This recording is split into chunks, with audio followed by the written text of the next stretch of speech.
Niining panahon nga ang putling ebanghelyo gihagit sa mga hiwi nga pagtulunan. Kinahanglan mubarog ang mga tinunan ni Kristo sa pagpakigbisog sa paglaban sa pagtuo nga makausa ug alang sa tanang panahon gihatag sa Dios ngadto sa iyang katawhan. Maoy hinungdan nga namugna kining tulumanon ang putling ebanghelyo. 30 minutos nga pagsabwag sa tinuod nga ebanghelyo kauban ni Pastor Jeremias Hangad. Ang putling ebanghelyo tulumanon nga gihatod kaninyo sa Unidos Community Bible Fellowship sa Unidos Plaridel, Misamis Occidental. Ang putling ebanghelyo, ang putling ebanghelyo, ang putling ebanghelyo.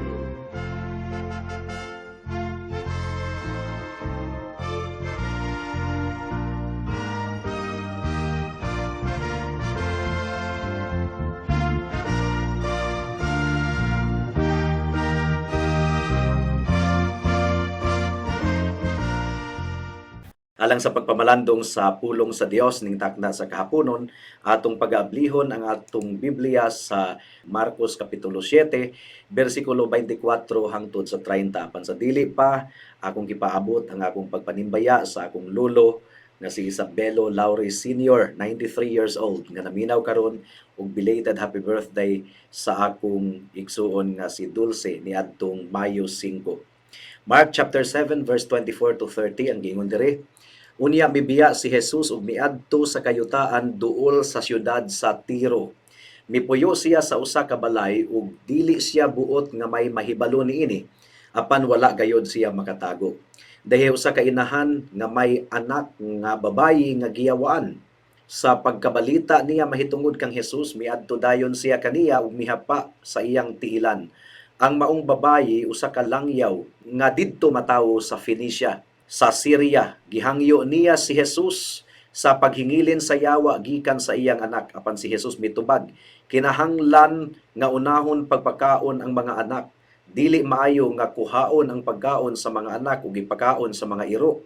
Mitubag ang babayi, apan sir, bisan gani ang mga iro diha ilalom sa lamisa makakaon man sa bumho sa kabataan. Ug miingon si Jesus kaniya, tungod sa imong gisulti, makapauli ka na, ang yawa migula na gikan sa imong anak.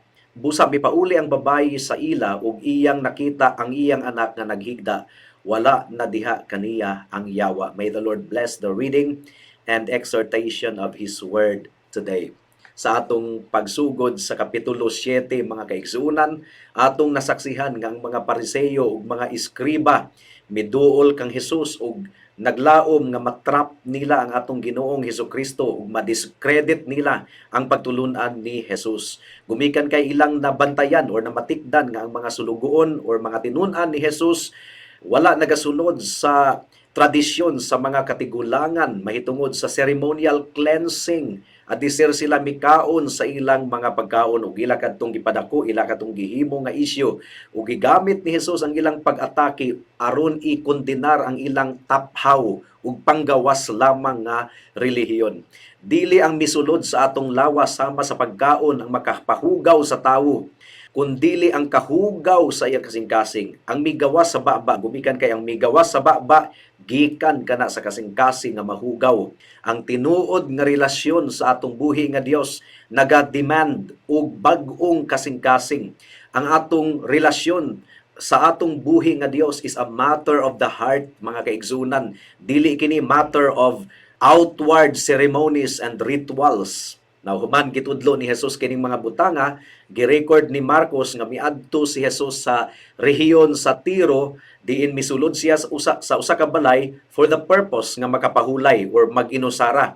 Ang giingon sa Mark chapter 7 verse 24 to 25, unya mibiya si Jesus ug miadto sa kayutaan duol sa siyudad sa Tiro. Mipuyo siya sa usa ka balay ug dili siya buot nga may mahibalo niini, apan wala gayud siya makatago. Siyempre, nanginahanglan po ng kapahulayan ang atong buhi nga Dios. Dihay usa ka inahan nga may anak nga babayi nga giyawaan. Sa pagkabalita niya mahitungod kang Jesus, miadto dayon siya kaniya ug mihapa sa iyang tiilan. So kini nga eksena, mga kaigsuunan, naghisgot mahitungod sa usa ka babayi nga kanainanhon Canaanite woman nga miduol kang Hesus og nangaliyupo alang sa iyang anak nga babayi nga giyawaan. Actually gi-record po ni Matthew. Ug ang giingon ni Matthew kanunay siyang nagasinggit, nangaliyupo, nagahilak, "Have mercy on me, O Lord, Son of David. My daughter is cruelly demon-possessed." Mukini gibalik-balik og sulti sa babayi, sumala sa na-record ni Matthew. Ang mga disipulo ni Jesus mi-complain, mireklamo kang Jesus gumikan sa kabanha sa maong babayi ug ilang gipangayo nga papaulion ni Jesus kadtong maong babayi. Ang giingon sa Matthew chapter 15 verse 23, apan wala motubag si Jesus, miduol ang iyang mga tinunan kaniya ug miingon, papahawaa siya kay nagsunod-sunod siya kanato og saba kaayo. So, gisabaan ang mga disipulo ni Hesukristo sa Canaanite woman. Murag wa gyud sila pagpakabana, no? Now, at first, gibaliwala ni Jesus katong maong babayi at first. Pero wala mapugni ang babayi. Ang giingon sa Matthew 15:25, apan miduol ang babayi ug miluhod sa atubangan ni Jesus. Ginoo, tabangi intawon ko, miingon siya. And then gibalibaran siya ni Jesus kunuhay sa pagsulti nga gipadala lamang si Jesus aron magministeryo sa mga Hudiyo. Pero nagpadayon gihapon ang babayi. Matthew chapter 15 verse 24. Unya mitubag si Jesus, gipadala ako ngadto lamang sa nawalang mga karnero sa nasod sa Israel. And then gidiscourage pagayod ni Jesus kadtong maong babayi. Pinaagi sa pagingon nga dili kuno maayo nga ang pagkaon ihatag ngadto sa mga iro. Implying nga ang babayi iro kay ang hintil man katong babayhana dili man siya Hudiyo. Pero nagpadayon gihapon ang babayi, wala siya ma-discourage bisan pa og murag gibalibaran siya sa atong Ginoong Hesukristo. Ang giingon sa verse 27, apan si Jesus mitubag, kinahanglan nga unahon pagpakaon ang anak, dili maayo nga kuhaon ang pagkaon sa mga anak ug ipakaon sa mga iro. Now, ang Canaanite woman bisan pa gibalibaran kunuhay siya ni Jesus, gigamit niya katong maong panag-ingnan o sumbingay para sa optimism. Positibo ang iyang pagtanaw. Gumikan kay miingon tong babae nga bisan man gani ang mga iro makakaon sa mumho nga mga tagak gikan sa lamesa sa tag-iya sa balay. So sa pagadungog ni Jesus sa reasoning or pangatarungan ni adtong babayhana, gituman ni Jesus ang gihangyo ni adtong babayhana. Gumikan kay nagpakita siya og dako kayong pagtuo ug pagsalig sa atong buhi nga Dios. Now in so many ways kini nga panghitabo mga kaigsuonan lisod kayo nga sabton. Ngano ba nga mura og harsh man ang pagtratar ni Jesus ni adtong babayi ug iya pagyon gitawag katong maong babayi ingon nga iro. Nganong gidilatar man, nganong gilangan man ni Jesus ang gihangyo ni adtong maong babayi nga nagpakiluoy manunta katong babayi kaniya, nagpaubos mga kaigsunan ug nangayo sa iyang tabang. Sa tinuod lang mga kahigalaan, gituyo kadto ni Jesus gumikan kay aduna siya gitudlo kanato mahitungod sa kinaiyahan sa tinuod nga pagtuo. Ang tinuod nga pagtuo nagapadayon dili ma-discouraged. Gituyo usab kadto sa Ginoo aron i-rebuke ang mga Hudiyo. Ilabi na ang mga disipulo ni Kristo nga mga mapahitas-on usab, gatuo sila nga mga Hudiyo sila, gipaboran sila. And yet sa daghan kaayong mga sugilanon sa ebanghelyo, mas ang mga hintil pagani ang nagpakita og tinuod nga pagtuo ug pagsalig. Nahinumduman ninyo katong sumbingay sa Samarianhon. Ang bida ni adto Samaritan, ang mga Hudiyo nga mapahitas-on, mao hinuon ang misalikway ni atong tawhana. So Jesus Christ intended the delay or the apparent refusal by design aron ipakita kanato kung unsa ang tinuod nga pagtuo ug aron i-rebuke ang pagkamapahitas-on sa mga disipulo ni Jesus. Gumikan kay aduna paghihapon sila Jewish prejudice. Ilaganing gipapahawa ang babayi kay sabaan kuno kayo sa ngatanan. So, this account is recorded by both Mark and Matthew. Munang magtabok-tabok kita karon sa atong pagpamalandong sumala sa nahasulat ni Marcos ug ni Matthew, mga kaigsuonan. Ug adunay duha ka bahin ang atong pagtuon ning takna sa kahaponon. Una, ang kinaiyahan sa tinuod nga pagtuo. Ikaduha, ang pagsulay sa tinuod nga pagtuo. The testing of genuine faith. Gumikan kay ang tinuod nga pagtuo makasinati gayon og mga pagsulay. Magampo una kita. O labing gamhanan nga Dios, salamat sa higayon nga imong gihatag kanamo nga makapamalandong ug kalipay namo kini nga madunggan namo ang imong pulong o Dios. Hinaot nga magbunga kini sa matag usa kanamo. In Jesus name we pray. Amen. The characteristics of genuine faith, ang kinaiyahan sa tinuod nga pagtuo. Unsa man ang tinuod nga pagtuo mga kaigsuonan? Well, ang tinuod nga pagtuo nagalangkob og tinuod nga pagsabot og tinuod nga kahibalo. Usbon ko, ang tinuod nga pagtuo nagalangkob sa tinuod nga pagsabot og tinuod nga kahibalo. Ang babayi nga Canaanite or Kanaananhon, isura ipag-pronounce mga kaigsuonan. The Canaanite woman, aduna siya kahibalo kung kinsa gayod si Jesus. Ug nasayod siya nga si Jesus ragyod ang makatabang kaniya. Mao nga bisan pa og gibalibaran kunuhay siya ni Jesus, nagpadayon gihapon siya. Paminawan ninyo ang Matthew chapter 15 verse 22. Ang giingon diri, Ginoo anak ni David, kaluy iintawon ako. Ang akong anak nga babayi giyawaan og nagantos pag-ayo. So you see, aduna siya kahibalo nga si Jesus anak ni David. Kining son of David mga kaigsunan, Messianic kini, mo kini gilauman sa mga Israelite nga ang anak ni David ang Mesiyas moabot. So the woman had understanding, she had knowledge nga si Kristo anak ni David. Og iyang gitawag si Kristo nga Dios, Ginoo, Dios mga kaigsunan, the Messiah. Confident ang maong babayi nga si Jesus mao ang gisaad nga binhi nga magaluwas sa iyang mga katawhan. O bisan pag katong babayhana dili Hudiyo, hintil katong babayhana, pero iyang gikuptan kadto nga saad mga kaigsunan. Aduna siya dakong pagtuo, ug ang iyang pagtuo dili tuo-tuo lamang, kundi nagbase ang iyang pagtuo sa tinuod nga kahibalo.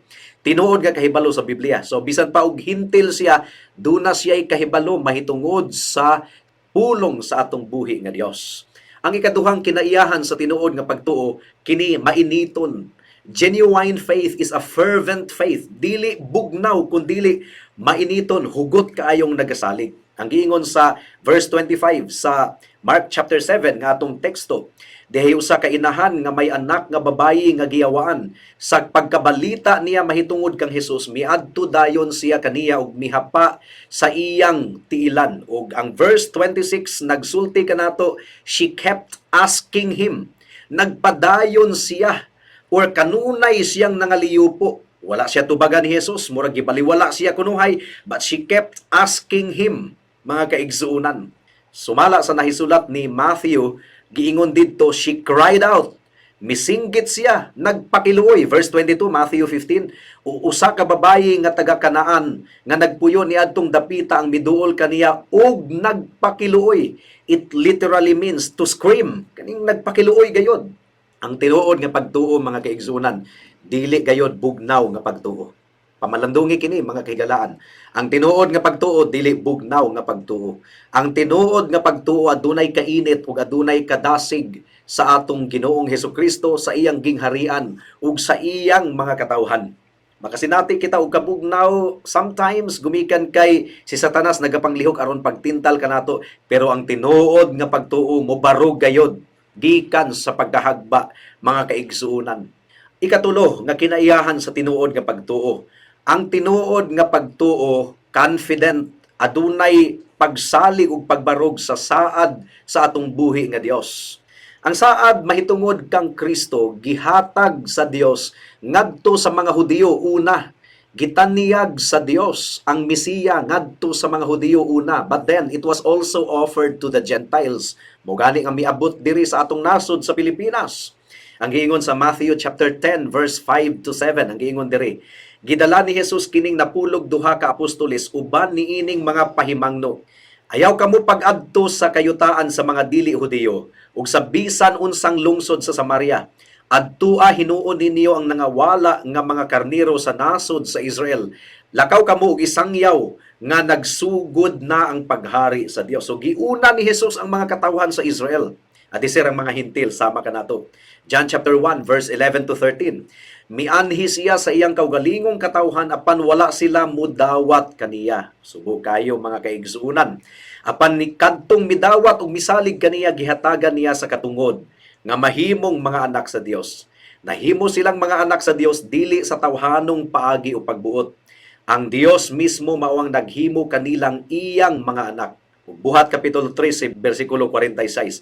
Apan midugang hinuon ang kaisog ni Pablo ug ni Bernabe ug miingon sila, kinahanglan nga kamuunta ang unang suginlan sa pulong sa Dios.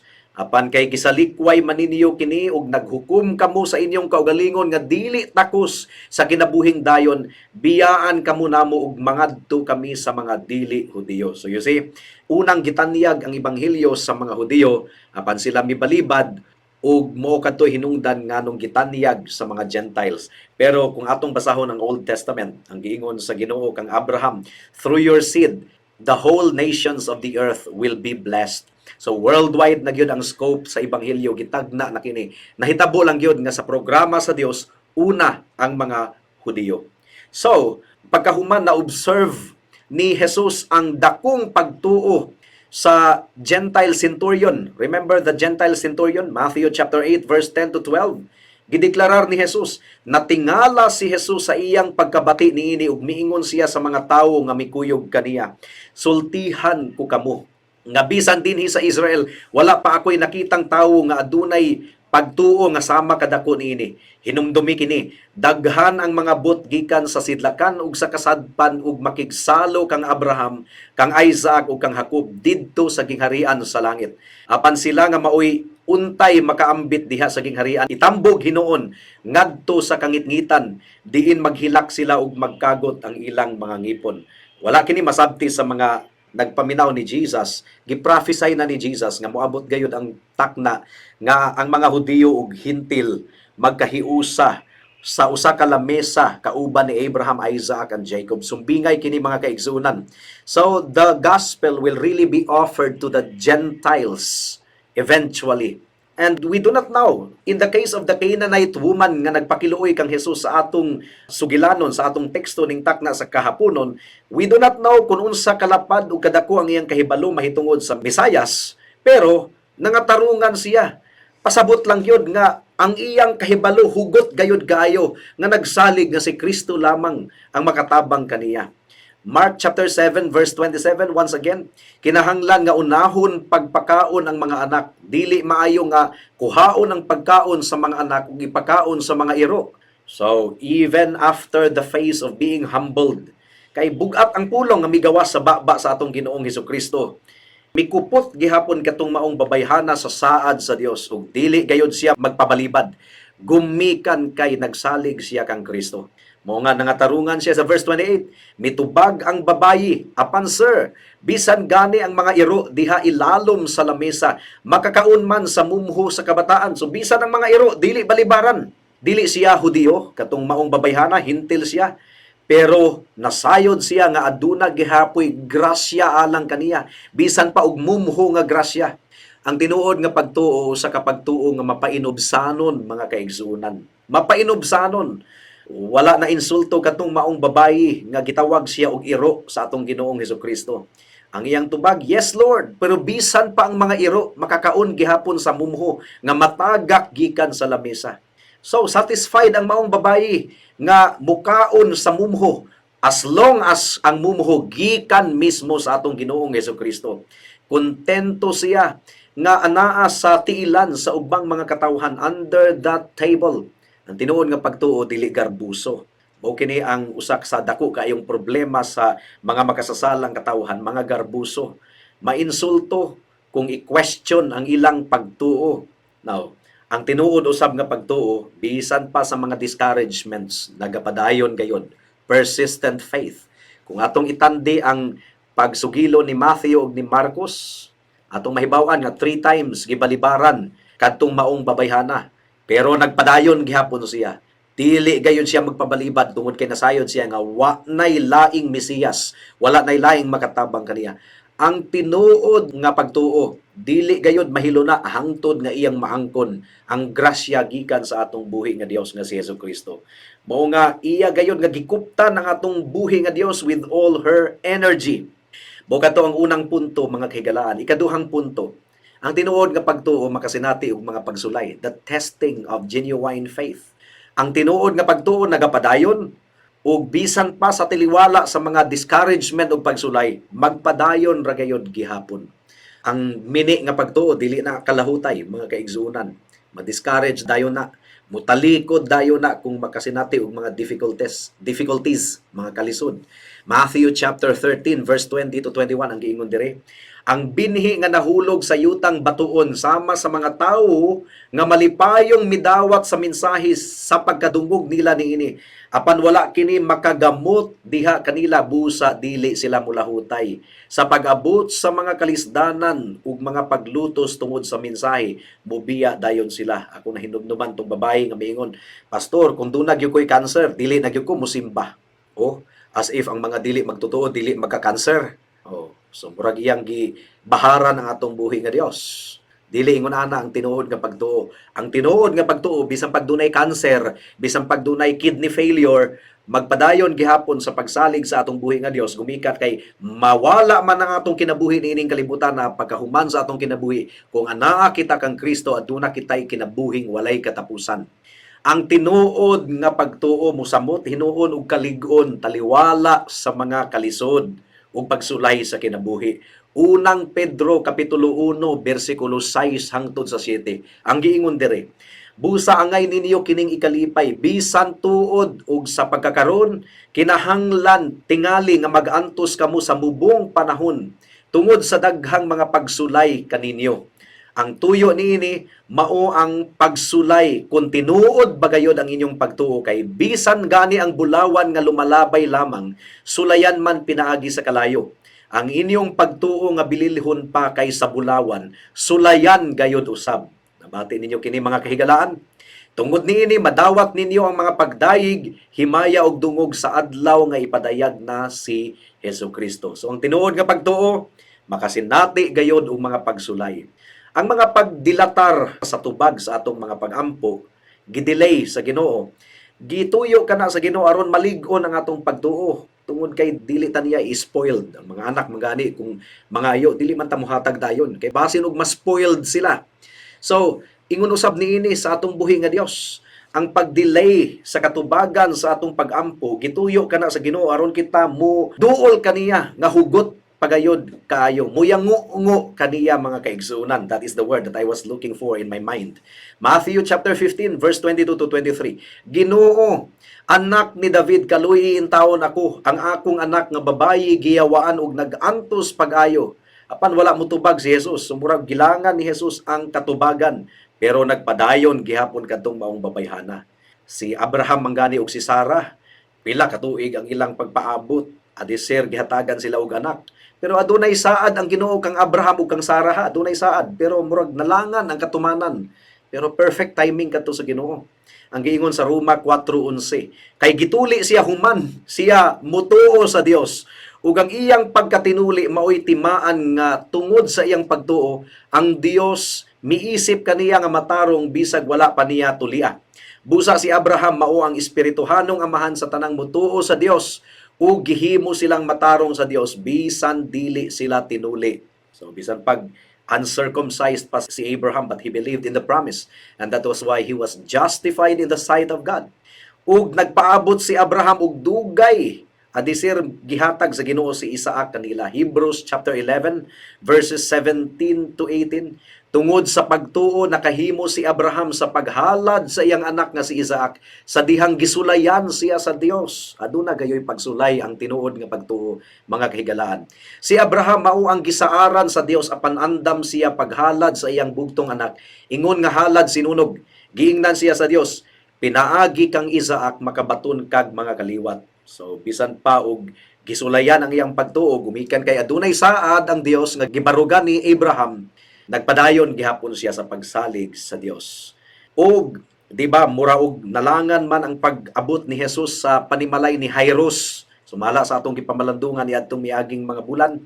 Ang giingon sa Mark chapter 5 verse 35 to 36, samtang nagsulti si Jesus niini, may mga sinugo nga miabot gikan sa balay ni Jairo ug miingon kaniya, patay na ang imong anak, nganong imo pa mang samukon ang magtutudlo. Wala tagda ni Jesus ang ilang gisulti kaniya, giingnan hinuon niya si Jairo, ayaw kahadlok, salig lamang. So, di ba, sa kaso ni Lazarus, gilubong na si Lazarus og 4 ka adlaw. Wala pagihapon miabot si Jesus. Pero nakahibalo na si Jesus nga nagsakit si Lazaro ug hapit nang mamatay, pero gituyo gayud ni Jesus ang pagdilatar sa iyang pag-abot. Ang giingon sa John chapter 11 verse 6, sa pagabalita niya nga nasakit si Lazaro, nagpabilin usa siya duha pa ka adlaw niadtong dapita. So iyang gidelay. John chapter 11 verse 21, si Maria miingon kang Jesus, kung dinhi ka pa lamang Ginoo, dili unta mamatay ang akong igsuon. Now sometimes ang paglangan sa Ginoo sa pagtubag sa atong pagampo, wala magpasabot nga wala niya mabati ang atong pangaliyopo. No. Kining babayi sa atong teksto, she was a woman of great faith. Bisan pa og gilangan ni Jesus ang pagtubag sa iyang hangyo, bisan pagmura gibalibaran siya sa atong Ginoong Hesus, gisulayan ang iyang pagtuo. James chapter 5 verse 16, ang giingon diri, ang pagampo sa tawo nga matarong dakog kahimuan. Sometimes the delay of God makes us more fervent in our prayers. Magpadayon gihapon kita sa kainit sa atong pagampo. Ang atong buhi nga Dios, iya man gyud kitang ipaubos aron dili kita mahimong magmapagarbuhon. So kining mga delays to the answer of our prayers, mga pagsulay, these are meant to make us humble and to even depend on our God. 2 Corinthians chapter 12 verse 7. Apan aron dili ako magpamahitason tungod sa katingalahan kaayong mga butang nga akong nakita, gihatagan akong tunok sa unod nga gigamit ni Satanas sa paghasol kanako aron dili ako makapagarbo. So kining mga trials and testings of our faith, gituyo kana sa Dios aron kita mahimong mapainobsanon. Ang tawo nga relihiyoso lamang, dili gayud kana makalahutay sa mga pagsulay. Mutalikod dayon kana sa Ginoo. Gumikan kay dili man tinuod ang iyang pagtuo, pero ang tinuod nga pagtuo mulahutay gayud. Bisan pag masinatian niya ang mga kalisod. 1 Timothy chapter 6 verse 6 to 8, hinuon ang relihiyon makapadato gayud pag-ayo sa tawo kung siya kontento lamang sa anaa kaniya. Unsa bay atong dala sa pagkatawo nato dinhi sa kalibutan? Wala. Ug unsa may atong madala ini kamatay nato? Wala usab. Busa angay kitang makontento kung makakaon ug makabisti. So ang tinuod nga relihiyon, kontento bisan pa og unsa ang iyang kahimtang. Ang tinuod nga pagtuo, kontento gumikan kay nagsalig lamang siya sa Ginoo sa matag adlaw. So, girecord ni Matthew sa Matthew 15:28 nga gidayeg ni Jesus ang pagtuo ni ining babayhana. Ang giingon diri, ug si Jesus mitubag kaniya, babayi, pagkadako sa imong pagsalig. Matuman ang imong gihangyo, ug niadto gayod dayong gutlua, naayo ang iyang anak. Ang pagtuo nga nagdangat sa kaluwasan, usa ka pagtuo nga hugot gayud kaayo nga nagasalig sa atong Ginoong Hesus. Bisan pa og jutay lamang kini nga pagtuo as long as si Jesus ang gituuhan o gisaligan. Kini nga pagtuo dili gayud mo pakyas. Makasasala ikaw higala. Dili ikaw makaluwas sa imong kaugalingon. Unsa man ang imong gituuhan o gisaligan alang sa imong kaluwasan, ang imong good works, ang imong pagabuutan, bisan pagdako kayo ang imong pagtuo, pero kung ang imong gituuhan sipyat, gasalig ka sa imong pagkabuutan aron ka maluwas, sipyat nga pagtuo. Ang atong pagkabuutan hugawng panaptong dinug-an lamang atubangan sa Dios. Ug ang requirement sa Ginoo 100% obedience. So bisan pag dili ka tantong dautan, pero makasasala gihapon ikaw, dili ikaw makaluwas sa imong kaugalingon. Salig kang Kristo. Si Kristo ang nakatuman sa balaod 100% alang kanato, ug si Kristo ang naghalad sa iyang dugo 100% aron matabunan ang atong mga sala. Now bisan pa og jutay ra kana nga pagtuo, pero kung si Kristo ra gayud ang imong gituuhan, that is already counted in the sight of God. Saligi ang atong buhi nga Dios. Saligi mga kahigalaan. Katong babayhana gidayeg sa Ginoo bisan pa og kulang ang iyang kahibalo. She was a Gentile. She was not exposed constantly to the preaching of the word of God nga na-enjoy sa mga Hudyo. But she had a great faith despite her limited knowledge. Now, hinsamot na kita mga kaigsunan, ilabi na sa nagpaminaw kanato taud-taud na dinhi sa kahanginan. You already have ample knowledge. How is your faith right now? Pangayua sa Ginoo nga hatagan ikaw og tinuod nga pagtuo higala. Tungod kay ang giingon sa Epeso kapitulo 2 bersikulo 8 ug 9.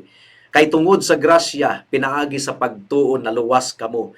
Dili kini gikan sa inyong kaugalingon, kundi gasa kini sa Dios. Dili kini gikan sa inyong kaugalingon aron walay makapasigarbo. Believe in Jesus Christ, my dear friend, and you will be saved. You will be saved even right now. Pag hinulsol sa imong sala og dangop kang Kristo, dili kaniya balibaran sama sa iyang pagtubag sa gihangyo sa Canaanite woman sa atong sugilanon. Magampo kita. Salamat o Dios sa mensahe ning takna sa kahaponon ug among gipangayo ang bunga niini. Hinaot o Dios nga nakikistorya ang imong pulong sa mga katawhan karon. In Jesus' name we pray. Amen. Alang sa dugang nga mga pangutana, mahimong mo text kang Pastor Jeremias hangad sa 0935 744 3030.